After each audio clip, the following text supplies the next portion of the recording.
What's up, Lions Nation? This is We Are Lions Nation podcast, and we are just about an hour and a half away from kickoff for the Detroit Lions and the Pittsburgh Steelers matchup today. Big game for Detroit. I think all three of these next games are must-win games for Detroit, honestly. We have the one and only, the StatMan is in the house today. Looks like he's feeling a little bit better. And MCR as well. We will have the injury report from MCR, and we'll have the StatMan Effect, and we will take a look at the head-to-head and our game picks for this week's game, also including the nation's pick. Who did the nation pick? Well, we will find out in just a little bit. Awesome. Marco is in the house, says, hey, guys. What's up, Marco? Marco. What's up, Marco? StatMan. You know, that time. That countdown begins now.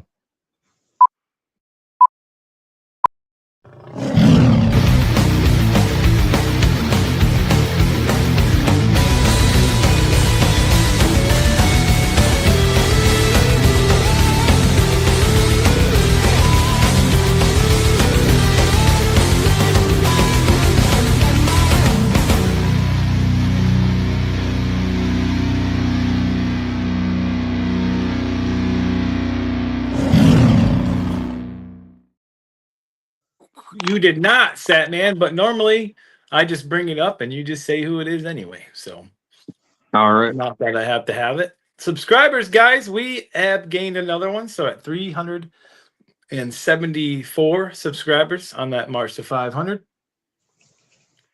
And the only update, I didn't update everything, but I did update for the milestones. So, we are one subscriber away from hitting that 375 milestone. There's a viewer right now watching and you're not subscribed. Hit that subscribe button. Let's go. Boom. Let's do it. We have 3 people in here right now. Excited. Can't wait for this game today. Nerves. I'm so stoked that the Lions get eliminated from the playoffs today. No, StatMan. No. Let's hope not, but yeah, I'm a little optimistic too. I feel your pain, man. Never. I'm trying to use the reverse psychology thing here. You know, we were talking about when it comes to our game picks, we were talking it would be hard for me to go back and get everybody's record except for mine because I have picked the Lions every game. So whatever their record is what my record is.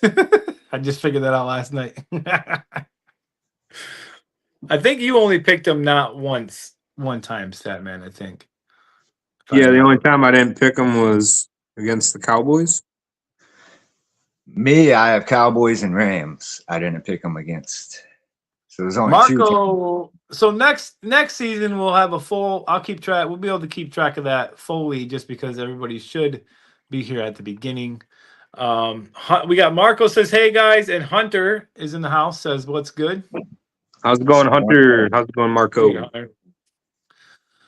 All right, so I guess we will start with just looking at the numbers here, fellas, like we usually do.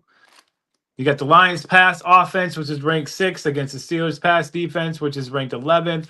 The Lions run offense 5th versus the Steelers run defense 16th. I got to be 100% honest. I don't know about you guys, but I haven't seen a whole heck of a lot of the Steelers games. I've seen some of them in highlights, things like that. StatMan, I'll go down to you. What are we expecting from that Steelers defense? Well, Steelers missing TJ Watt right now is a huge impact for us offensively. It should help Jared Goff have a little bit more time. They do have some other players on that defensive side of the ball that can make plays. I'm not just saying it's TJ Watt over there, but on paper, it looks like we should handle the Steelers pretty well. The one thing that I'm worried about is our defense. That's the scariest part about this game, I feel.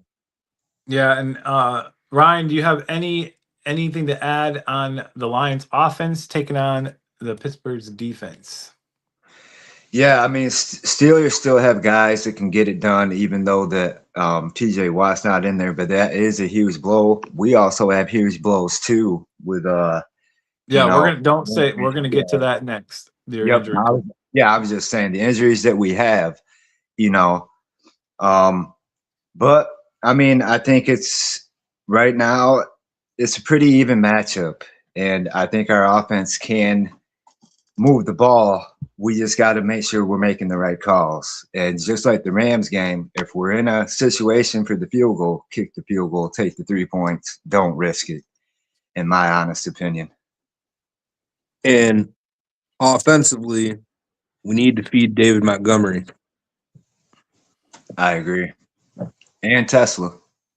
Get Tesla out of the ball, too. Now, looking at the numbers, StatMan, for the Steelers offense, they're ranked 23rd in passing and 12th in running. And then our defense is still ranked 7th in passing defense.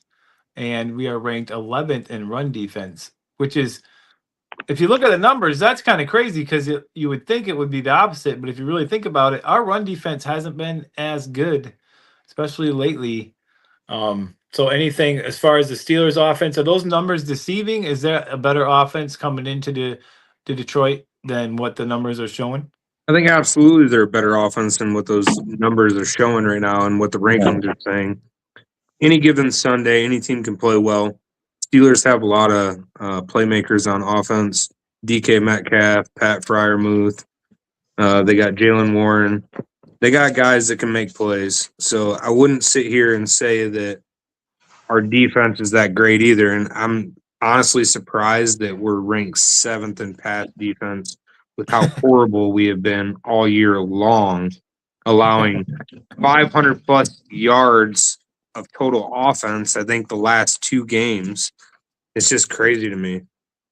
Yeah, and that is the up-to-date rankings too. So somehow they are still holding on to that top 10 pass defense. I honestly, the pass defense can be okay at some points. I think the run defense is where it's really been struggling a lot too. It's just more, I guess, for the run defense, it's more of a surprise because with what we have on that defensive line and our linebackers, you would think we would be a lot stronger than we are. And we haven't, I don't think we've really been getting enough pressure to the quarterbacks lately either, which is, been a struggle for us too. That's the head-to-head. That's the head-to-head numbers for the game. I mean, obviously, that's just the numbers. We always look at them every week, but you never know what's going to happen when they step out on the field. But I know, MCR, you have the updated injury report for the game today. I'll bring that up. All righty. All right. So we are going to start right with the Pittsburgh Steelers here. So ruled out for today's game is left guard Isaac Siyumala. He has a triceps injury and he is ruled out for today's game. And then, of course, we've heard about this breaking news, big news here. We talked about it just a couple minutes ago. TJ Watt, he is out as well. Still don't know the timeline for his injured lung injury. He does have that lung injury that he suffered, and we're just waiting for more of an update on the length he'll be out for. And then cornerback James Pierre, he has a calf injury. He is also ruled out for the Steelers and Lions matchup. And then questionable for Pittsburgh today is Christian Knutz. He has a knee injury. He is listed as questionable for today for the Steelers. I believe that's an offensive lineman. And over to the Lions. Giovanni Manu, he's still on the IR, and he does have 19 days remaining on the clock. And then over to the big one here, who was recently put on IR, Kirby Joseph has that knee injury. just a huge blow. It's sad. We're probably not going to see him back this year, and he is ruled out, of course, for this matchup against Pittsburgh. And then questionable for today is a huge list. We're going to start with center Graham Glasgow, who has that knee injury. He is listed as questionable. And then hey, hold up, MCR, just to stop you right there. Graham Glasgow was just ruled out. Okay. They changed it. Okay. So thanks for that update, Soul Man. So it appears that Graham Glasgow is ruled out for today's game. Unfortunately, he is no longer questionable. And then left tackle Taylor Decker has a shoulder injury still. He is listed as questionable. More than likely, he probably is going to play. And then also left guard Christian Mahogany. Dan Campbell said he's looked good in practice. He was back in practice, but he does have 11 days remaining in the evaluation clock. So just something to keep an eye out for. He does have that fibula injury, and he's also still on the IR. So doesn't look like he'll probably play at all today. But offensive lineman Tristan Colin, he has a wrist injury. Another offensive lineman, he was here. Something we've been battling with all year is this O-line. Tristan Colin, wrist injury. He is also Ruled out. Questionable. Oh, he's He ruled is out now? also ruled out now. Thank you for that update, Soul Man. So Tristan Coleman, just with that update we just heard, he is officially ruled out as of now. And then cornerback Amik Robertson. Oh man, it's already been a huge blow for the secondary. We cannot afford this one. But Amik Robertson hurt his hand. I believe he was kind of limited in practice. So we'll just have to wait and get an update on that. Might be a game day decision here, or he might not be in at all. Hopefully we can have him out there. That's a huge hit for us, losing Amik. And then not listed with an injury designation, Sion Vaki with that thumb injury. He's still probably going to be not in the game. I'm not sure if he's playing or not. And then also Coyote Awasika has that foot injury. He is banged up as well. But he does not have an injury designation, so we don't really know the length or timeline yet. And then Thomas Harper, concussion is what he had as his injury. Don't know exactly if he's cleared fully of that concussion protocol. So an update real quick. All of those guys not listed are going to play. And then Okay. Thank you. That's awesome. with Taylor Decker and Colin out, StatMan, there are two other guys they have listed that could possibly Michael Neese, I believe is how you say his last name. And then someone to watch out for is Kingsley. Not going to even try it, but I have no idea how to say that name. But do you know who that is I'm talking about? Now, is Miles Frazier going to be playing then? I'm assuming he's going to take over the left guard spot. Yeah, I didn't see him on the injury report. So, I mean, yeah, as you already know, Christian Mahogany, who's still on IR, still has 11 days. I don't think we're going to see him suiting up, but he has been in practice. And then you got Colin. I don't know how he's pronounced it. I don't want to say it wrong. I always say Colin. That's how it's Colin, and you got Glasgow, both your centers, both out. Yeah, so they're going to be looking That's to crucial. a third stringer. Yeah. That's huge. The guy that snaps the ball to Jared Goff, that gives him the ball to start the play, that's huge. That center quarterback exchange is the starting point of a play. So I don't know. It's going to be interesting. Hopefully, whoever's replacing them has been preparing with Goff all week and ready to go. From what it looks like, it's either going to be that Michael Neese or Kingsley Ugakun. I don't know how to say it, but it's Eguakun. is how it's spelled. Is somebody they said to watch for because he's supposed to be could be a good player. I've never even heard his name yet. So What worries those me are the the two most guys. is Amik Robertson, that's a huge one too. Hopefully we can shotgun get. formations. I don't know if Yeah. you've seen other quarterbacks when they have a center change. You get a ball that flies up over Goff's head. You get a ball that goes down to his feet. It's going to be crucial. If that Yep. center's not on point with his snaps with Goff, we could be in for a long day. Very And long. here's the thing that just to add on to that stat, man, is when I put this injury report together last night, Graham Glasgow had not been ruled out yet. So he was ruled out today, which means hopefully they had enough practice reps with one of those two guys to make it work this in this game. And that, you make a good point. Amik Robertson is not listed as out at all.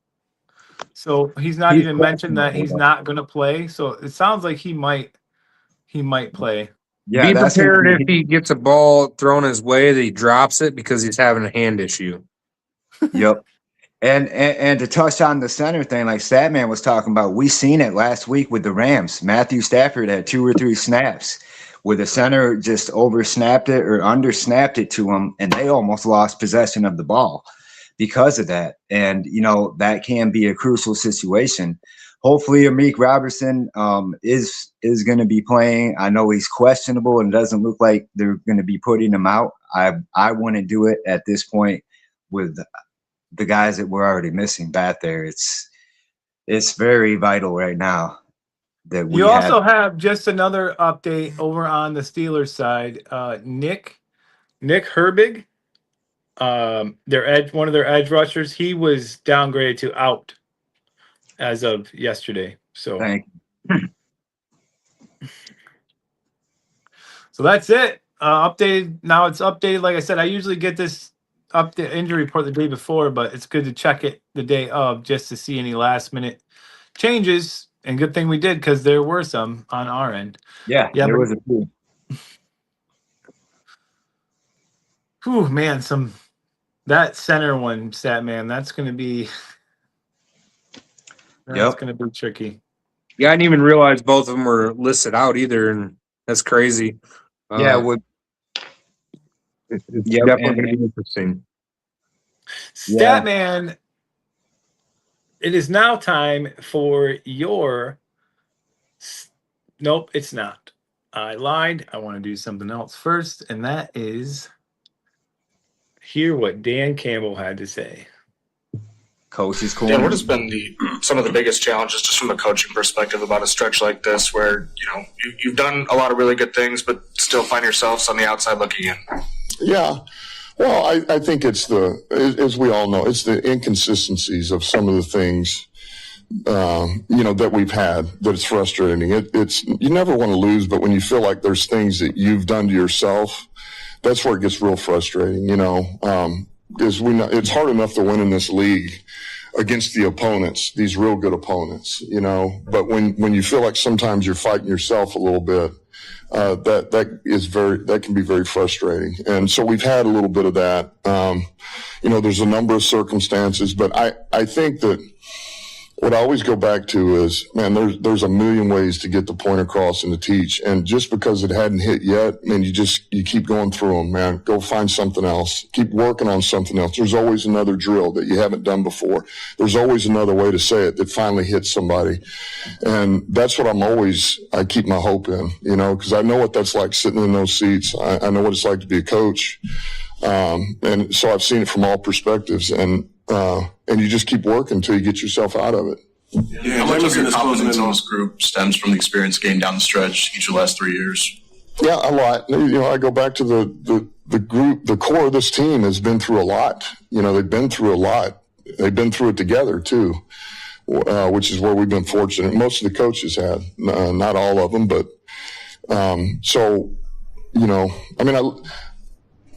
just the work yesterday. This is why I love these guys, because they don't, we just like every team, we chart everything. You mark everything, you chart everything. You see their speeds, you see their, the change of direction, all of it. deceleration, right? And I mean, it was some of the best we've had all year, you know, and it's up there. And so it's just proves the point. Like, our guys go back to work, man. They don't worry about it. They don't sulk about it. They know that they got to clean it up. They want to win as bad as anybody does, right? They're the ones out there on the field. So you just give them something you feel like they can win with. They take a hold of it, and then they bring it to life. There it is. That was the press conference from Dan Campbell that MCR had sent over. I do like what he says there, but he didn't really say anything about this game like I thought. I didn't listen to it ahead of time. But Statman, you got any takes on that? Basically saying they're still working at things. They're trying to get it back in gear, and the guys are ready to go, and they know they have a job to do. And at this point, it's just we got to wait and see. We got to see what happens on the field. They can practice all day long. They can get their deceleration speeds down or their acceleration speeds up.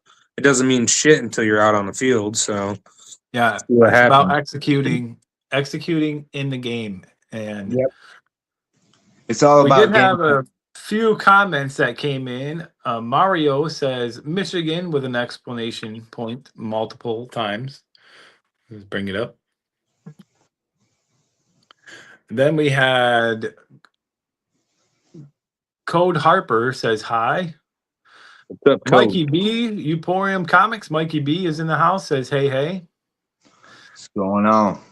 And Dar is in the house too, says hello, ladies. Come on, Dar. And Marco said LOL to Dar. 10-play drive. We could do the 10-play drive if Dar came in. No, we couldn't because I didn't make it. So yeah, I know. I'm just kidding. Statman, the StatMan Effect. Who are your StatMan Effect players for this game? I've got 2 players, and they're both on the offensive side of the ball. Jared Goff and David Montgomery. And why? Why? Jared Goff leads the offense. He's obviously the guy that coordinates the offensive game plan when the plays are put out on the field. And David Montgomery, I think we need his tenacity at running back to start it up. I think we need his violent style running attack to start the game off, because that always opens up Gibbs. Gibbs is kind of that speedy back. So we pound him hard in the middle of the defensive line, and then have Gibbs come in there and get something on the outside and bust open for one. I think it always works better when Montgomery starts the game. I think they need to go back to that.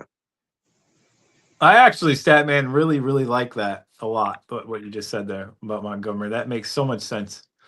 And it's true. You know, weak in that offense, Montgomery's a bruiser, boy. Dar says he likes your hat.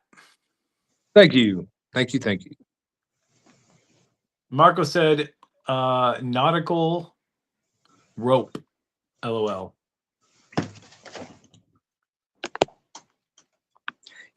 Yeah, I agree with Statman. At least for that first quarter, start out with Montgomery and then start mixing Gibbs and Montgomery in, you know. I agree with that. Why do you think Ben Johnson had so much? Ben Johnson had a ton of success doing it last year.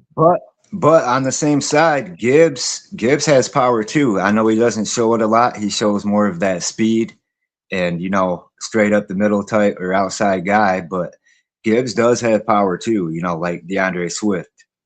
But the problem with that is, though, he's always trying to burst right off the rip. Yeah. Not every time the hole is going to be there right away. If you watch David Montgomery, he's more of a methodical, kind of sits back, waits for holes to open, and then hits his cut. Yeah. Yep. I agree. Gibbs isn't as patient. No. Montgomery's more of them patience, looks to see what's going on. He's using his vision more. Gibbs is just, what can I do real quick? That's the thing, though. Gibbs, it only takes one touch, and he could just be gone for 70 yards. Yeah, but how So- many touches are you going to give to him that he gets -4, -3, Right. -6? Yeah, a lot. I get agree. that. I agree with that. Marco said Gibbs or Jonathan Taylor for Offensive Player of the Year? Question mark. I think Jonathan it Taylor. depends on these last 3 games. If Gibbs lights it up these last 3 games, I say you give it to Gibbs. But if Gibbs doesn't do anything or keeps doing that whole no touchdowns, 3 touchdowns, 0 touchdowns, 3 touchdowns, you can't be inconsistent and get the MVP, the offensive MVP. So I'd say you give it to Taylor based off of consistency. Yeah, and then another key thing, I do think that it would be really nice to see Tesla also get a little bit more involved. But establish that run game first with Montgomery, and that will open up the pass game easily for Detroit. Marco said, good take, Statman. And I got one more player I say all the time, Tom Kennedy in the special teams. I want to see that guy get one back. I want to see him just take it all the way back. And Me too. he does pretty well against the Steelers when he's played against them. So keep an And eye out. he's been really close a couple times to doing just that, breaking it. He's been really close a couple times to doing it. So maybe today will be that day. Let's take a look. The last thing we have for today before the fight song is our game picks. And what is that like? Our like all the games that we picked, or is that No. our score for this? That's just for today. Okay. Today. So you can see right there, the whole crew is going with Detroit. You can see the scores right down there on the bottom are our score predictions. And then over to the far side, the nation, 100% of the vote has voted for Detroit to beat the Steelers today. And you guys can make your picks also and participate by just heading over to our We Are Lions Nation Facebook podcast page and vote every weekend before the game.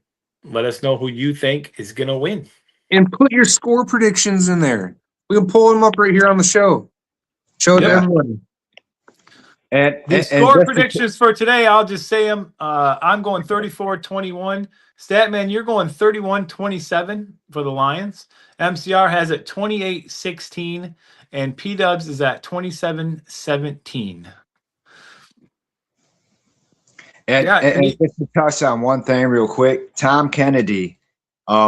I know Statman was just mentioning him, and he reminds me of Tim Dwight. I don't know if you guys remember Tim Dwight used to play for the Falcons.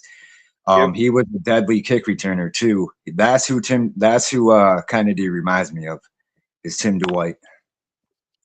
Marco is giving the Lions 23-19 score prediction.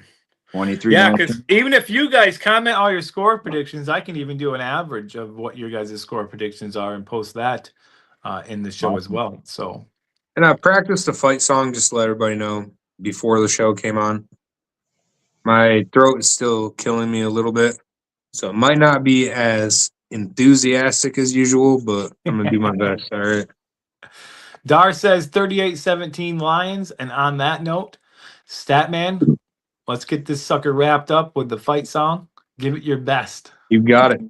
Forward down the field, a charging team that will not yield. And when the blue and silver wave, stand and cheer the brave. Rah, rah, rah, go hard, win the game. With honor you will keep your fame. Down the field and gain a Lions victory. Go Lions! One pride, baby. One pride. Excellent job, Statman. Like always, you just get me going for this game. I'm excited. We are about 1 hour away from kickoff. So hopefully you guys all have a great rest of your day. Enjoy the game today. And we will see you guys all tomorrow for our post-game show. Absolutely. Catch you all there tomorrow. Peace. One pride. One pride. Let's go Lions.